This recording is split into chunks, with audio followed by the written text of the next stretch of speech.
छिंदवाड़ा गया था, जब कमलनाथ जी की सरकार गिरी उसके 2 महीने पहले आंदोलन में। मैंने वहाँ कह के आया था कि कमलनाथ जी ने छिंदवाड़ा के अंदर कॉलेज खुलवाया, काय का बैंड बजाने का, ट्रेनिंग देने का, ढोर चलाने की ट्रेनिंग देने का। मैंने कहा हम तो किसान के बेटे पैदा हुए जब से ढोर चलाना जानते हैं, हमको ट्रेनिंग की ज़रूरत नहीं है।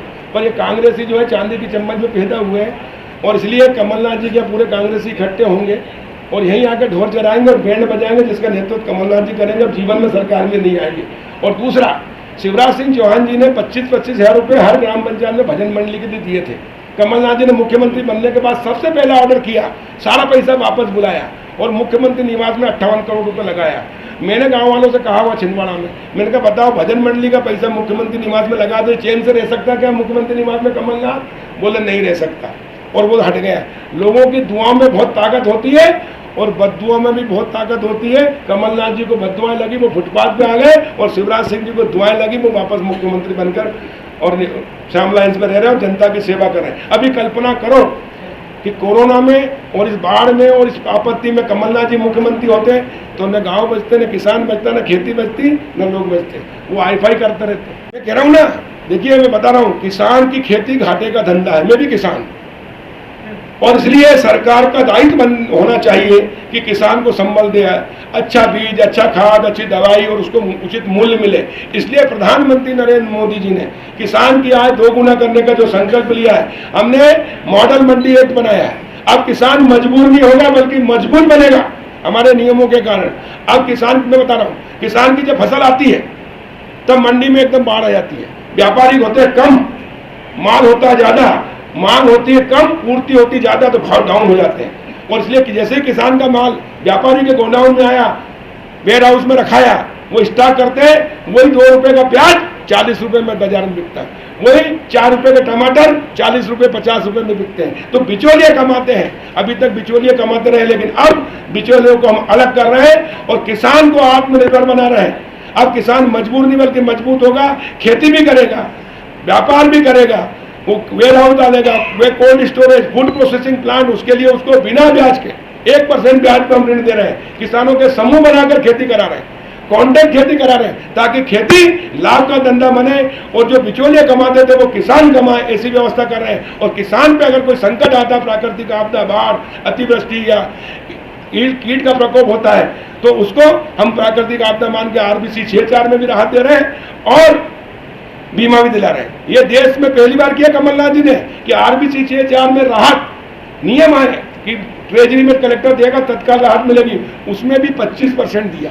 1 रुपए की क्षति हुई, मतलब क्षति तो उसकी लाखों की हुई, पर उसको अगर 1 रुपये RBC में मिलना था तो 25 पैसे दिए। आज तक देश की किसी भी सरकार ने RBC में कटौती नहीं की, दिए तो पूरी दिए।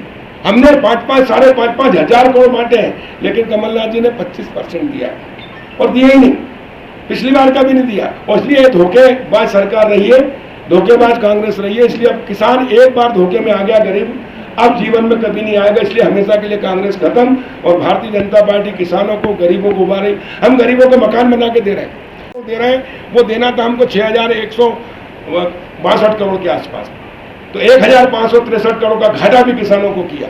फिर खरीदी करने के अंदर भी किसानों के साथ धोखाधड़ी की। किसानों का चना 20 कुंटल प्रति हेक्टेयर होता है, लेकिन खरीद रहे मध्य प्रदेश में 15 कुंटल और अकेले छिंदवाड़ा में 19 कुंटल।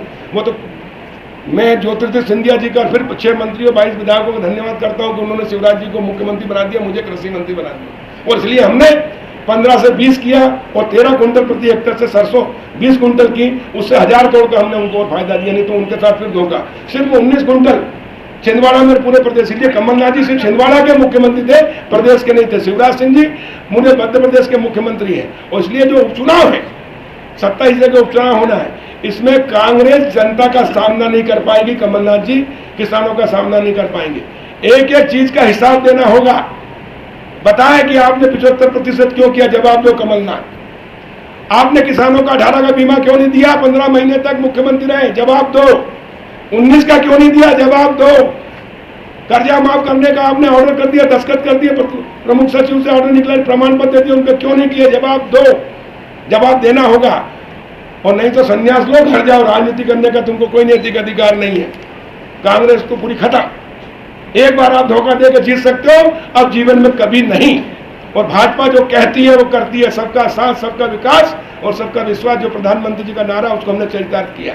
7 तारीख आखिरी तारीख है बीमा कराने की। अभी भी अपनी फसलें खराब हुई उनका बीमा करा लो ताकि आपको हम क्षतिपूर्ति कर सकें। और हमने फाइनेंस, इसके अलावा फाइनेंस का 100% कर दिया वापस।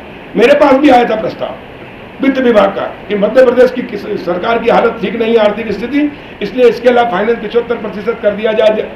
मैंने मना किया, प्रमुख सचिव ने मुझसे कहा नहीं किया, वित्त सचिव ने कहा नहीं किया, चीफ सेक्रेटरी ने कहा नहीं किया। मैंने मुख्यमंत्री जी से कहा कि आप भी किसान के बेटे और मैं भी किसान का बेटा हूँ, हमारे लिए पहले किसान, क्योंकि किसान अपने फिर क्या नाम है, किसान अपने लिए खेती नहीं करता, समाज और देश के लिए करता है। अगर किसान ने खेती करना बंद कर दिया, जो घाटे का सौदा हो रही है, तो कहाँ से अनाज मिलेगा, कहाँ से देश खड़ा रहेगा? क्या गिट्टी खाएंगे, क्या सोना खाएंगे, क्या चांदी खाएंगे, हीरा जवाहरात खाएंगे? अरे खाने के लिए अनाज चाहिए, पीने के लिए दूध चाहिए, सब्जियां चाहिए खाने के लिए, उससे आदमी जिंदा रहता है।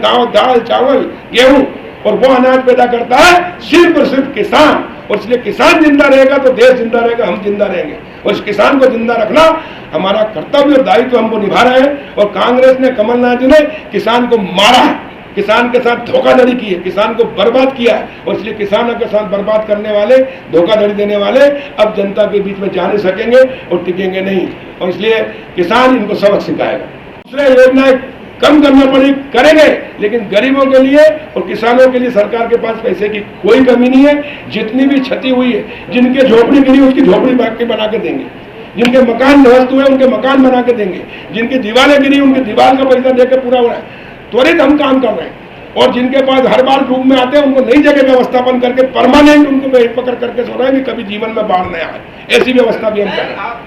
14-14 फीट घरों में पानी घुस गया, लेकिन मैं प्रधानमंत्री जी का फिर धन्यवाद देना चाहता हूँ, मुख्यमंत्री शिवराज जी का, कि पहले गरीबों के झोपड़ी में रहते थे, इंदिरा आवास आती थी तो वो भी कच्ची आती थी, सिर्फ कबेलू होते थे ऊपर।